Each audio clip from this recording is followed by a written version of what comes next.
Okay, let me break it down for you. Judgment, prejudice, bias, it all still exists. If I want to take this huge, overwhelming problem, I have to start with myself. Finally clicked for me. Compassion is a necessity.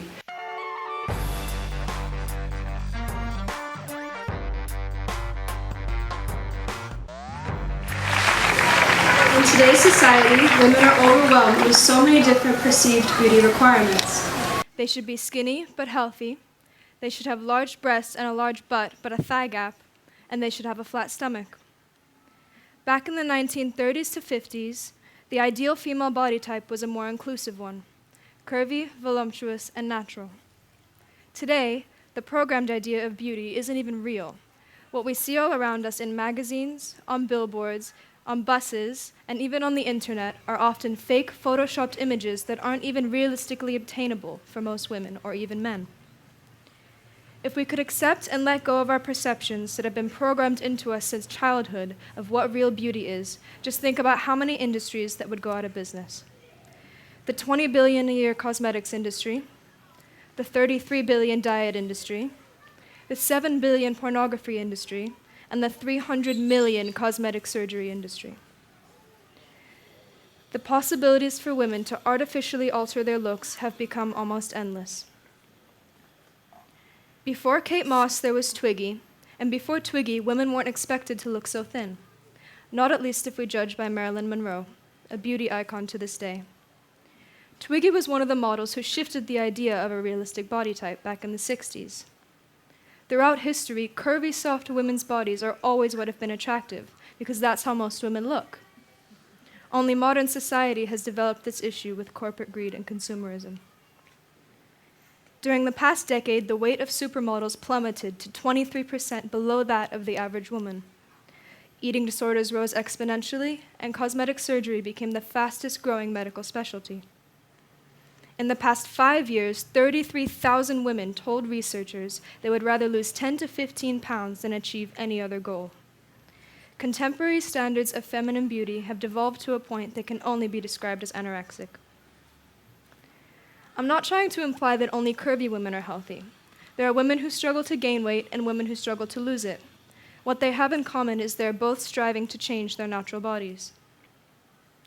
The concept of plus-sized in the modeling world is a lot more complex than most of us realize.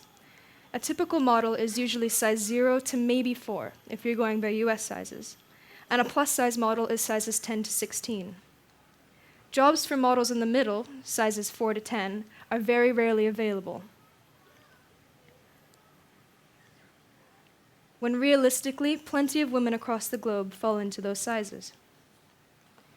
In Calvin Klein's Perfectly Fit campaign, the brand proves just how disconnected the fashion world is from reality by featuring the size 10 Mila Del Besio and framing it as somehow revolutionary.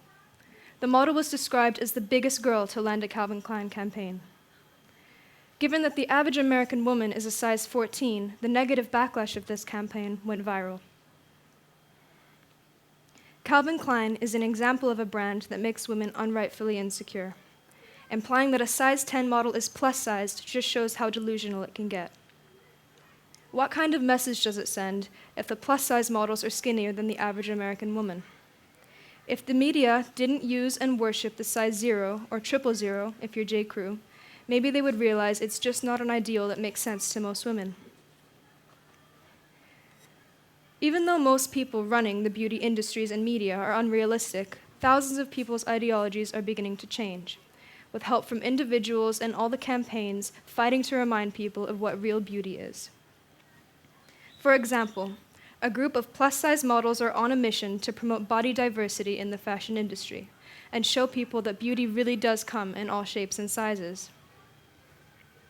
The 5 women are part of ALDA, a collaboration of models who want to alter perceptions, engage, and empower women both inside and outside of the beauty industry.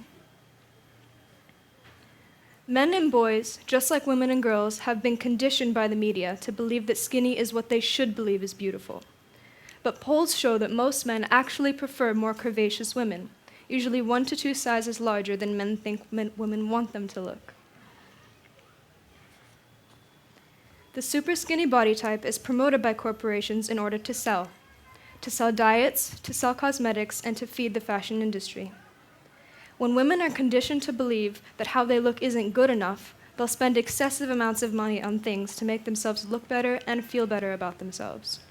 For example, women will buy new clothes, cosmetics, beauty treatments, shoes, and handbags, and they'll even go as far as paying extensive amounts of money to permanently alter their looks to fit into their society.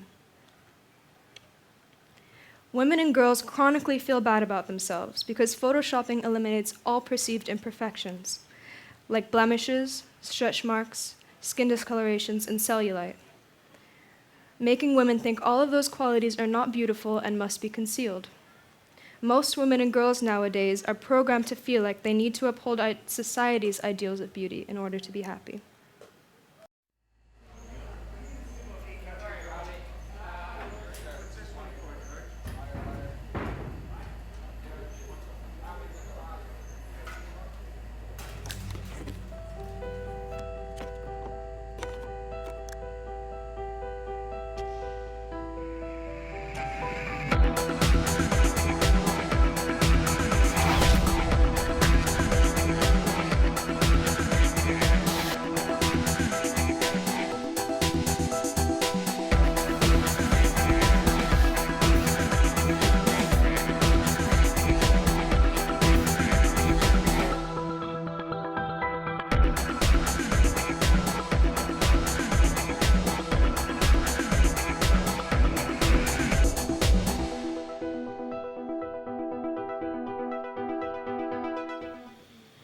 Only 1% of women even qualify to be chosen as a Victoria's Secret angel.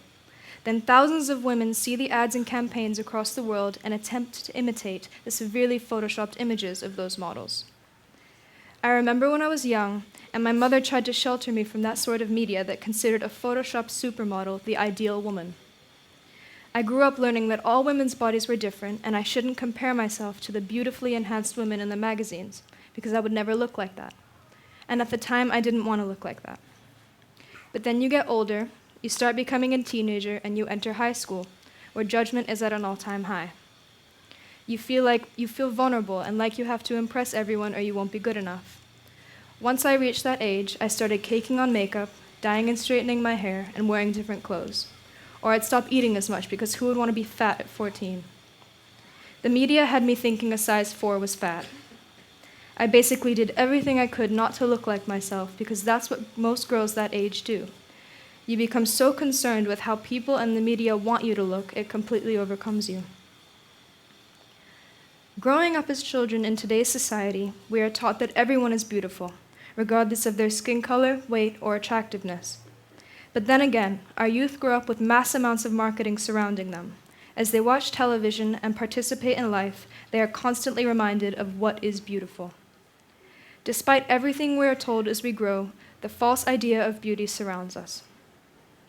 In the last 10 years, there have been soaring numbers of teenage girls self-harming. Given few role models in the world, they seek them on the screen and glossy pages. Nearly 70% of girls in grades 5 through 12 told researchers magazine images influence their ideals of a perfect body. There's an entire body of work showing how these harmful images affect young women. Teenage girls strive to achieve the so-called ideal bodies they see in magazines, most not realizing that a majority of those images are severely photoshopped and not realistic for anyone to achieve. Young girls are made to feel ugly if they don't fit the accepted model of what the media and big corporations are defining beautiful. Girls are shown that if you don't like your body, there are always other options: starvation, severe bulimia, or plastic surgery. For my project, I started a clothing line called May, fit for all sizes, using girls of all sizes, shapes, and skin colors. My vision for my label is rare for most clothing companies in the beauty or fashion industry. I wanted to give girls a better idea of what a realistic body type looks like. My idea was that different girls would look at my campaign and see how my clothes would look on any body type or skin color. My hope was that my label would have an impact on other sprouting or already existing companies, the industry, or anybody else starting a label. To me, it is the first step in making a difference in the beauty industry and setting a better example for the younger generations. I'm going to finish with a video. I was kind of always self-conscious, like wanting to look a certain way. It's a never-ending battle. And you look at yourself and you know you can never attain that ideal. As I've gotten older, you see different changes. I feel like I have some wrinkles around my eyes. I'm never gonna be skinny. I'm not a skinny girl. It can be hard when you see models and celebrities and like you just don't look the same.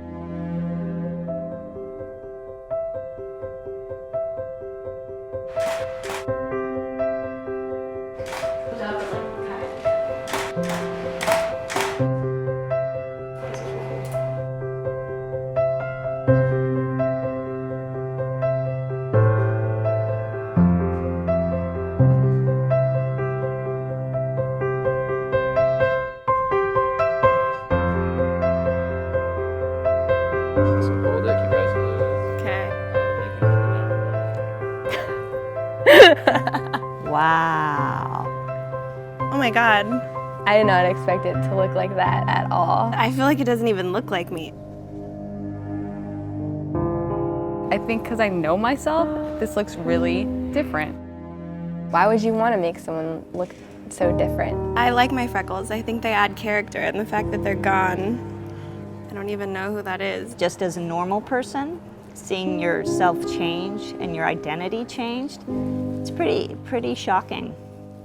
Once someone else has done your makeup and someone else has done your hair and someone's directed the way your body looks and then taken away your imperfections, then there's not much left of who you really are.